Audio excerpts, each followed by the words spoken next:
I walked into that hall wearing my best dress, holding my husband's favorite cake, ready to surprise him for his 45th birthday. But the surprise wasn't mine to give. The lights were already on. The music was already playing. And standing there right in the center of the room in this gold dress that caught every single light was a woman I had never seen before in my life. My husband's hand, his hand was on her waist, and everyone, I mean everyone, was clapping. For her. Bestie, what I saw next, I felt like my spirit just left my body, because this wasn't a birthday party. This was an introduction ceremony, and the woman being introduced, she was my replacement. But before I tell you how I ended up standing there, holding a cake meant for a celebration that excluded me, let me take you back, way back. Because bestie, you need to understand where I came from, to truly understand why this moment shattered me the way it did. Besties, Before I continue, please just subscribe, so more women like us can find this story. It really helps me bring you more of these real-life experiences that we don't talk about enough. Thank you, my loves. I grew up in a one-room apartment in Ajegunle, Lagos. My father, he was a bus conductor. My mother, she sold oranges by the roadside. We weren't just poor. Bestie, we were invisible.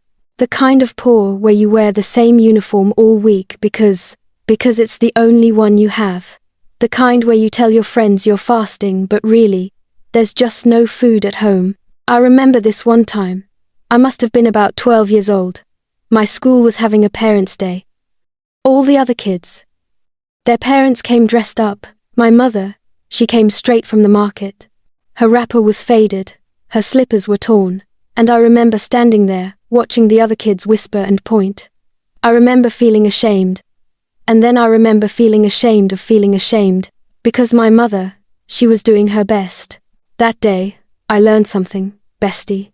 I learned that poverty doesn't just take your money. It takes your dignity. It takes your confidence. It makes you feel like you have to apologize for existing. My father worked so hard. Every single day, he would wake up at 4 in the morning, take his bath with cold water, and head to the motor park. He would come home at night smelling like exhaust fumes and sweat. His hands were always rough, always calloused. I used to watch him count the little money he made each day, separating it into tiny piles, school fees, rent, food, and there was never enough, never. When I was 19, my father collapsed at the bus park. Stroke. We couldn't afford the hospital bill. The doctors, they looked at us with pity, with that look that says, we know you can't pay, so why are you even here? We took him home, and for 3 days, I watched my father die slowly on a mat in our sitting room. 3 days, bestie. 3 whole days of watching him struggle to breathe while we couldn't do anything. Have you ever had to grow up overnight? Like one day you're a child and the next day you're responsible for everyone. Drop a heart if you understand that feeling. After that, everything just fell apart. My mother, she stopped talking much. She would sit by the window and stare at nothing. My younger brother, Emeka, he was supposed to write his WAEC that year.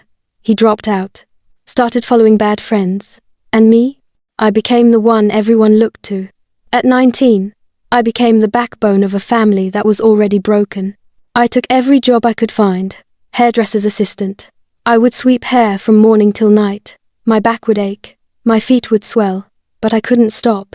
I became a nanny for a rich family in Ikoyi. I would take care of their children who had everything, while my own brother was on the streets. I cleaned houses. I waited tables at weddings where I watched people waste more food than my family ate in a month. I watched women my age get married, get engaged, celebrate life, while I was just trying to survive. Do you know what it feels like to serve at a wedding and watch the bride smile, knowing you might never have that? Knowing that love, marriage, happiness, those things feel like luxuries you can't afford. Comment yes if you've ever felt left behind by life. But looking back now, maybe poverty didn't break me. Maybe it trained me for this moment. Because when you've survived hunger, when you've survived loss, when you've survived shame, you think you can survive anything. You think you're prepared for heartbreak. But bestie, you're never really prepared. Never. I met Toby when I was 24. 5 years after my father died. 5 years of grinding. struggling, barely surviving. He wasn't rich. He wasn't flashy, but he was steady, you know? He worked as a mechanic in Surulere, had this small workshop that always smelled like oil and hard work and ambition. I used to walk past his shop every morning on my way to clean houses in the neighborhood. I noticed him before he noticed me. He was always the first one to arrive at the workshop, always the last to leave. He had this focused look on his face, like he was building something bigger than what people could see, and I liked that. I liked that he wasn't just existing, he was trying. One day, my slipper broke. Right there. Right in front of his workshop. It was one of those cheap plastic slippers that cost 200 naira. And it just gave up on me. I stood there, frustrated, almost crying, because I didn't even have money to buy another one. And this man, he stopped what he was doing, came outside, looked at my slipper, looked at me, and said, "Wait here." He went inside and came back with wire and superglue, and he fixed it for me, right there on the street. He didn't ask for money, didn't ask for my number, didn't make any move. He just smiled and said, "You can't walk around Lagos with a broken slipper. It's not safe." Then he went back to work. Bestie, that was the kindness that broke me, because I wasn't used to men who gave without wanting something back. I wasn't used to men who helped without expecting my body, my time, my gratitude to come with conditions. Have you ever met someone who was kind to you when you had absolutely nothing to offer? Comment yes if you've experienced that. That rare kind of kindness. The next day, I walked past his shop again, and he waved, just waved, like we were old friends. And something about that simple gesture made me feel seen. For the first time in years, I felt like I wasn't invisible. We started talking. Small talk at first. Good morning. How was your night? The weather. But then, the conversations got deeper. He started asking me about my life. I told him about my father, about my mother, about my brother, and he listened, really listened. Not the kind of listening where someone is just waiting for their turn to talk, but the kind where you can tell they actually care. He started walking me home. At first, I resisted. I didn't want him to see where I lived. I didn't want him to see the tiny room, the cracked walls, the embarrassing poverty of my life. But he insisted, and when he saw it, he didn't flinch, didn't judge. He just said, "You're strong. Not many people could carry what you're carrying." He started bringing me food when I hadn't eaten. He would show up with bread and eggs and say, "I bought too much. I don't want it to spoil." But I knew he was buying it for me, and I was too hungry, too tired, too broken to be proud. And when he proposed 6 months later, I said yes, not because I was madly in love, not because he swept me off my feet, but because I was tired, bestie. I was so tired of struggling alone, and Toby felt like rest. He felt like peace. He felt like someone who wouldn't leave me when things got hard because he already knew how hard things were. Have you ever accepted love because you were just tired of fighting alone? Be honest with me in the comments. Because I need you to understand, I didn't marry Toby because I loved him wildly. I married him because I needed him desperately. We got married in a small registry ceremony. No wedding. No honeymoon. Just two people trying to survive together. His friends came. My mother came. Emeka didn't. He was angry. He said I was abandoning the family. But I wasn't abandoning them. I was trying to save myself so I could save them too. Toby and I moved into a single room in Bariga. It was small, cramped, hot, but it was ours. And for the first few years, it was enough. It was enough. We would wake up together, pray together, struggle together. He would go to work. I would go to work. And at night, we would come home and count our money and plan our future. We dreamed small dreams, a bigger room, a TV. Maybe a small shop for me. We didn't dream of mansions or cars. We just wanted to be comfortable. And I was happy, not the loud, screaming, jumping kind of happy, but the quiet, grateful, peaceful kind. The kind where you go to bed at night and you're not afraid of tomorrow. If it touches you the way it touched me, while telling it. Bestie, share this video with one person.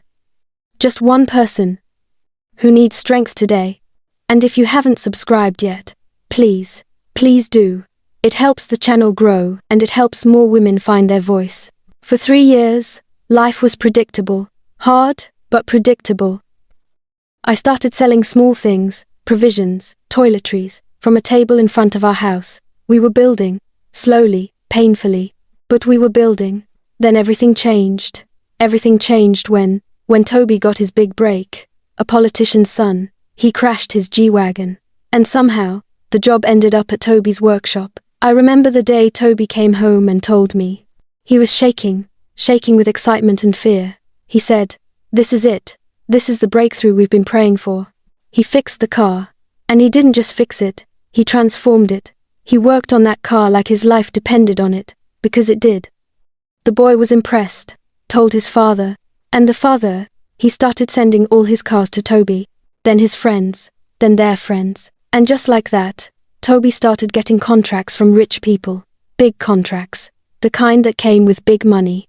Within 2 years, he opened a second workshop, then a third. Money started flowing in. And I was happy, bestie. I was so happy. I thought, finally, God has answered our prayers. Finally, we can breathe. We moved out of that single room in Bariga. We got a 2-bedroom flat in Gabagada.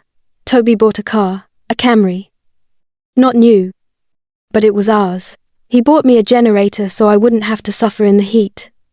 He enrolled Emeka in a computer school. He gave my mother money every month, and I thought, this is it. This is the life we prayed for. But bestie, money changes people. Not always in loud ways. Sometimes it's quiet. Sometimes it's so quiet you don't even notice until it's too late. Toby stopped wearing his old clothes. He started buying designer shirts, expensive shoes, watches that cost more than our rent. He started smelling like expensive cologne that I didn't buy. Cologne I didn't recognize. I would ask him, "Where did you buy this perfume?" And he would say, "One of my clients gave it to me." And I would believe him, because why wouldn't I? He bought a new phone, an iPhone, and he put a password on it. I didn't think much of it at first. I thought, he's a businessman now. He probably has sensitive information. But then I noticed he would turn the screen away from me whenever a message came in. He would step outside to take certain calls. And when I asked who it was, he would say, "Business, always business." He started coming home late, 10 p.m., 11 p.m., midnight. I would wait for him with his food warm on the table, and he would walk in, barely greet me, go straight to the bathroom, and then say he wasn't hungry, that he had eaten at a meeting. But what kind of meetings happen at midnight, bestie? What kind of business dinners last till 1 a.m.? He started eating out more. Started saying he was too tired to talk. I would try to have conversations with him. Ask about his day. Tell him about mine. And he would just nod. Not listening, just nodding, like I was background noise. Drop a broken heart if you've ever felt someone you love slowly becoming a stranger. Because that's what was happening. The man I married, the man who used to listen to me, who used to hold me, who used to make me feel safe, was disappearing. And I didn't know how to bring him back. I told myself I was being paranoid. I told myself every successful man changes a little. I told myself he was just stressed. Building a business is hard. He's just tired. He's just overwhelmed. He still loves me. He still loves us. But deep down, I knew. I didn't want to see it, because seeing it meant facing it, and I wasn't ready. We had been married for 8 years, when things really started to crack. I gave birth to our first child, our son, Chinedu, in our 2nd year of marriage, and our daughter, Adana, came 3 years later. And for a while, the children brought us closer. Toby was a good father. He loved those kids. He would come home and play with them. He would carry them. He would laugh with them. And I would watch and think, see? He's still here. He's still the man I married. But then, after the money came, even that changed. He started missing Chinedu's school events. He forgot Adana's birthday once. Once, bestie. He forgot his own daughter's birthday. And when I reminded him, he just sent money. Didn't come home, didn't call her, just sent money, like money could replace his presence. I started feeling like I was raising the children alone. Like I was married but single. Like I had a husband but not a partner. And the loneliest place in the world, bestie, is in a marriage where you feel alone. Then came his 45th birthday. He told me he wanted a small celebration with close friends. He said, nothing big, just something simple. And I was excited, because maybe this was a chance to reconnect. Maybe this was a chance to feel like a wife again. But bestie, things didn't add up. He chose the venue, he chose the guest list. He even told me what to wear. A simple black dress. Not red, not gold, not celebratory. Black. And when I asked why I couldn't wear something brighter, something more festive, he looked at me with this cold expression and said, I don't want you outshining the celebrant. I laughed. I thought he was joking. I said, but you're the celebrant. And he just looked at me and said, exactly. Just wear black. Ladies, if your husband is planning his own birthday party and tells you not to stand out, is that a red flag? Comment your country and your thoughts. I want to know where my besties are watching from, because I need to know if I was crazy for not seeing what was right in front of me. The day of the party, I woke up excited. I wanted to do something special for him. So I baked his favorite cake. Chocolate with vanilla cream. The same cake I made for him on our first anniversary. I spent hours on that cake, bestie. I decorated it myself. Wrote happy birthday on it with icing. I even put little chocolate hearts around it because I thought, maybe this will remind him. Maybe this will remind him of who we used to be. I got dressed in the black dress he told me to wear. I looked at myself in the mirror and I felt plain. Like I was going to a funeral, not a birthday party. But I pushed the feeling aside. I wrapped the cake carefully, got in the car, and drove to the venue. It was a hotel in Lekki. One of those big, fancy hotels with chandeliers and marble floors. The kind of place we could never afford when we first got married. And I felt proud, you know? I felt proud that we had come so far. That my husband could now rent a hall in a place like this. But when I got there, the lights were already on. The guests, they were already inside. The party had already started. And nobody looked surprised to see me. They looked sorry for me, like they knew something I didn't. Let me know your thoughts in the comments, my loves. And tell me your country too. I like knowing where my besties are watching from. It makes this feel like we're all in this together, because right now, telling you this story, I need to know I'm not alone. I walked into that hall and I swear, bestie, the air felt wrong. People were whispering, turning, staring at me, and not in the way people stare when you look good, in the way people stare when you're the punchline of a joke you don't know yet. I looked for Toby, and I found him, standing at the front of the room, next to a woman in a gold dress. Her hand, it was on his arm, like she had every right to be there, like she belonged there more than I did. She was younger than me, lighter than me, taller than me, polished in a way I hadn't been in years.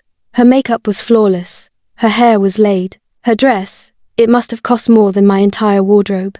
And she was smiling at him the way I used to, the way I hadn't in years. I stood there, frozen, holding that stupid cake. And I felt like a fool. I felt like the biggest fool in the world. And then, the MC picked up the microphone, and the room went quiet. Besties, have you ever walked into a room and immediately knew something was terribly wrong? React with a sad face if you felt that sinking feeling. That feeling when your body knows before your mind does. The MC said, "Ladies and gentlemen, we are here today to celebrate a very special woman. A woman who has brought peace, joy, and happiness into our celebrant's life." And I thought, maybe he's talking about me. Maybe this is all just a misunderstanding. Maybe I'm overthinking. Maybe I'm being paranoid again. But then the spotlight moved. It passed right over me, like I wasn't even there. And it landed on her, on the woman in the gold dress.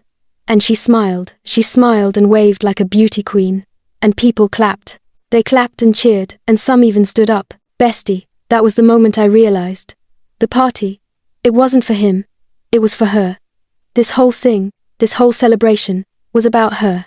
And I was just an afterthought, a ghost at my own husband's party. The woman, she stepped forward, still smiling. And the MC continued. Today, we formally welcome her into this family. She is not just a friend, not just a business partner. She is more than that. She is. And he paused for effect. She is a wife. A wife. I felt my knees buckle. I felt the room spin. I couldn't breathe. People clapped. Some ululated. Some whistled. Some just avoided my eyes. And my husband, he didn't even look at me. He was looking at her, smiling at her, holding her hand. If you were me in that moment, what would you do? Run? Scream? Throw the cake at him? Stay silent? Be honest in the comments. No judgment here. Because I don't even know if what I did was right. I wanted to scream. I wanted to run. I wanted to throw that cake in his face and ask him, how dare you? How dare you humiliate me like this? How dare you bring me here to watch you celebrate another woman? But my legs, they wouldn't move. My voice, it wouldn't come out. I just stood there, holding that cake. Tears running down my face. Silent, I stared at her. And I couldn't even speak. And then, she walked over to me. This woman, this stranger, who was now my husband's wife. She stopped right in front of me, looked me in the eye, and said, I'm sorry you had to find out this way. But, he said you already knew. He said he told you. I stared at her, and I couldn't even speak. I couldn't even defend myself. Because, how do you defend yourself when everyone believes the lie? She handed me a glass of champagne and said, let's not make this awkward. We can all be mature about this. And she walked away, back to my husband, back to the spotlight. I looked around the room, and I realized everyone knew. His friends knew, his family knew. Even some of my own family members were there, and they all knew, everyone except me. Besties, pause and subscribe so you don't miss the next part. This story, it gets deeper, and I need you here with me. Please, just tap that button. Because what happened next, what I found out next, it broke me in ways I didn't know I could break. I left that hall. I don't even remember how I got to my car. I don't remember the drive home. I just remember sitting in my car, outside my house, staring at nothing, wondering how I got here. Wondering when my life became a Nollywood movie. I went inside. My 2 children were in the living room. My son, Chinedu, 16. My daughter, Adana, 13. They were watching TV, acting normal, like nothing was wrong, and I looked at them and I asked, did you know? The room went silent. Chinedu wouldn't look at me. Adana started crying. And that broke me more than anything. More than the party. More than the woman. More than my husband's betrayal. My own children, my babies, they knew. And they didn't tell me. My son. He finally spoke. His voice was shaking. He said, Dad told us not to tell you. He said you'd try to ruin everything. He said you'd make a scene. He said it was better if you found out when everything was already done so you couldn't stop it. Bestie, imagine hearing that from your own child. Imagine your husband using your children as accomplices in your humiliation. Parents, drop a broken heart if you've ever felt betrayed by your own kids. Not because they're bad, but because they were put in an impossible situation, because I couldn't even be angry at them. They were children. They were scared. They were caught between their mother and their father, and he used that. I asked them, how long have you known? And Chinedu said, 6 months. 6 months. Bestie. For 6 months. My children watched me cook for this man. Clean for this man. Love this man. And they knew he was planning this. Adana, she was sobbing now. She came and hugged me and said, I'm sorry, Mummy. I'm so sorry. I wanted to tell you, but Daddy said she's not his only wife. He said it's normal. He said it's what men do when they become successful. He said you should be grateful he's even keeping you. I felt something inside me die. Not anger, not even sadness, just emptiness. Because the man I sacrificed for, struggled with, built with, the man I gave my youth to, my body to, my life to, he had erased me. While I was still standing there, while I was still breathing, while I was still trying.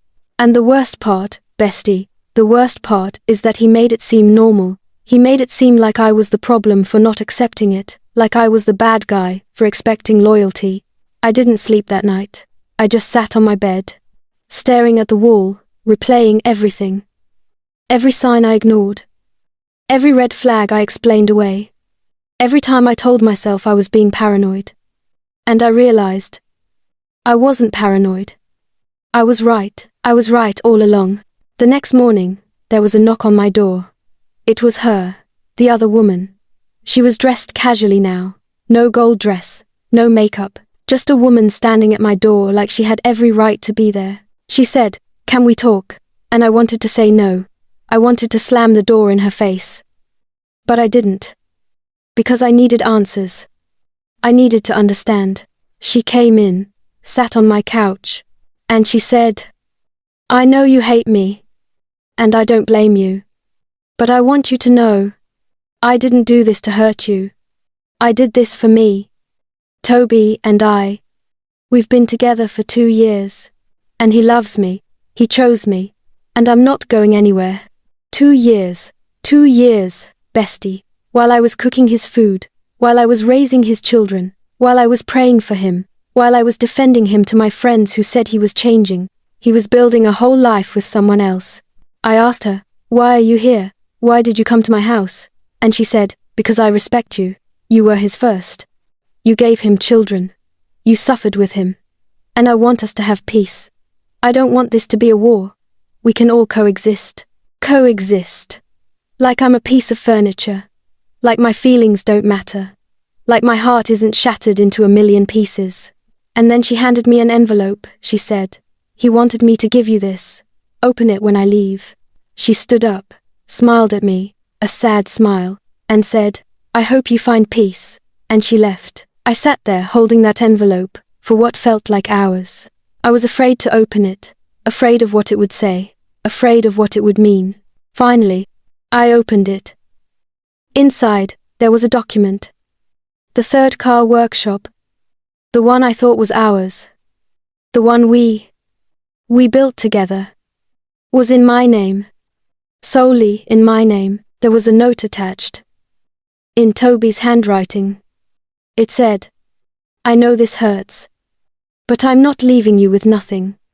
This workshop is yours. It makes good money. You and the children will be fine. I've moved on. And I think it's time you do too." He had put it there months ago, as a gift, as compensation, as a way to leave me without feeling guilty, as a way to say, "I paid you off, so you can't say I abandoned you." I looked at that paper, and I realized something, bestie. He didn't just replace me. He planned it. Every step. Every detail. He prepared my exit while I was still preparing his meals. He bought my silence with a business while I was still praying for our marriage. Would you take the business and leave? Or would you fight? Tell me in the comments what you would do, because honestly, I still don't know if I made the right choice. I sat with that document for days. I didn't eat. I barely slept. I just existed. And then one morning, I woke up. And I made a decision. I called a lawyer. I took that document. And I went to that workshop. The manager there, he was shocked to see me. He said, "Madam, I didn't know you were coming." And I said, "This is my workshop. I own it. And from today, I'm taking over." He tried to call Toby. But I stopped him. I said, "Call him if you want. But this is mine. Legally mine. And there's nothing he can do about it." I started going to that workshop every day, learning the business, understanding the money, meeting the clients, and I realized something, bestie. I was good at this. I was smart. I was capable. I had just spent so many years being a wife, being a mother, being in the background, that I forgot I could be more. Within 3 months, I doubled the revenue. I started treating the workers better. I started getting new clients. And the business, it flourished. Toby tried to reach me. He called. He sent messages. He even came to the house once, but I refused to see him. I refused to engage. Because what was there to say? He made his choice. And now, I was making mine. My children, they struggled at first. They were torn. But slowly, they started to see. They started to see their mother's strength. They started to respect me in a way they hadn't before. And me, I started to heal.